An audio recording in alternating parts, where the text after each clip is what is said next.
Morning everyone. The theme for this week is resilience. Now what I've actually decided to do is tie this assembly together with the launch of the PE department's screen-free fitness project and look at the closely related topic of endurance.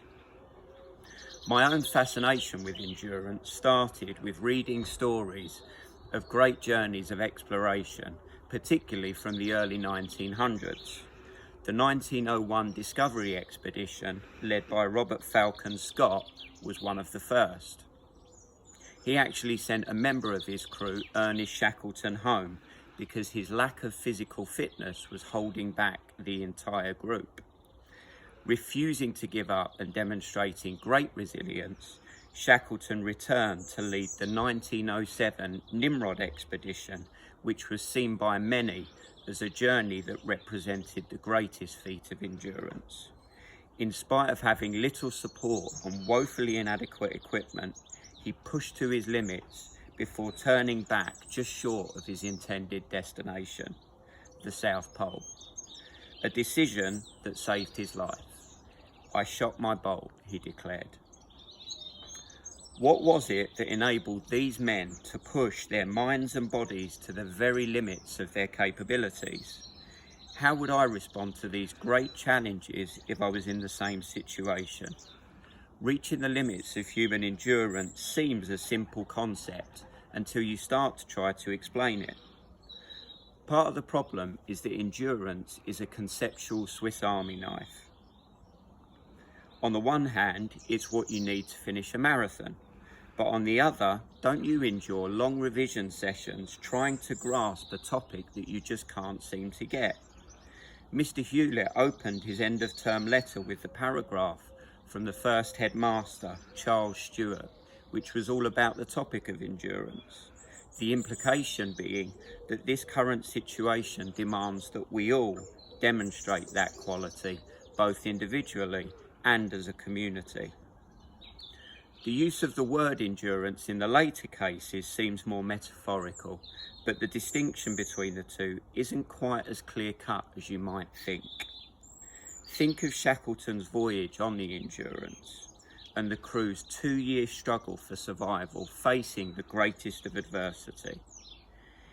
Is that an extreme form of struggling through revision type of endurance that allowed them to persevere, or straightforward physical fortitude?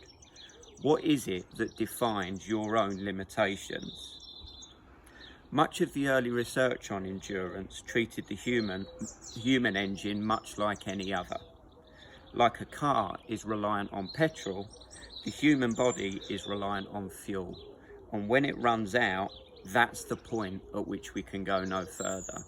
It's your body that defines your limits.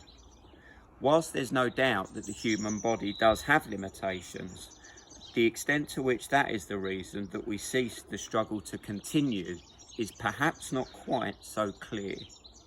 It certainly wasn't what the headmaster was referring to. It doesn't explain why Shackleton turned back, and even in sport, the body is rarely the limiting factor. So is it the body, or is it in fact the mind that signals the system to shut down?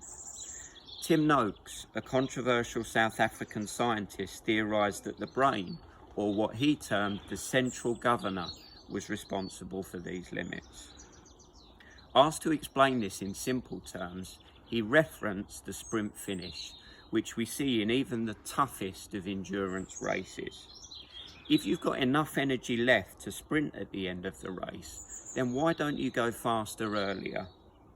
Noakes would claim that the brain is preventing the body from doing so, a subconscious protective mechanism that's no longer required when you know you don't have far to go. Whether the body or the subconscious mind, these theories don't exactly inspire us to go out and push our own limits, because the body or the brain is going to stop us anyway. Or is it? Until 1954, running a 4-minute mile was simply not possible for the human machine, until Roger Bannister was paced around an Oxford track in 3:59.7. Just a few days later, his great rival John Landy set a similar time of 3:58, setting a new world record. I'd encourage you all to look up the Miracle Mile on the internet to see the story of the Commonwealth Games and the great race that followed between Landy and Bannister, which saw both men run sub-4 and Bannister narrowly beat Landy in the final straight. Although the frequency with which that so-called barrier was scaled after was exaggerated, it does seem that when people believed they could go faster, all of a sudden they did. There's seemingly no doubt that with belief, the brain can trick the body. Much of the recent research has focused on the role perception of effort plays in setting our limits. Put simply, when you decide you've reached 10 out of 10, that's the point that we stop and don't go on. There's also a growing body of evidence that would suggest that this is something we can train and control. I know it's cliche, but the science really does show that with belief, we can break through barriers that had previously seemed impossible to pass. So, what do we learn from this scientific journey?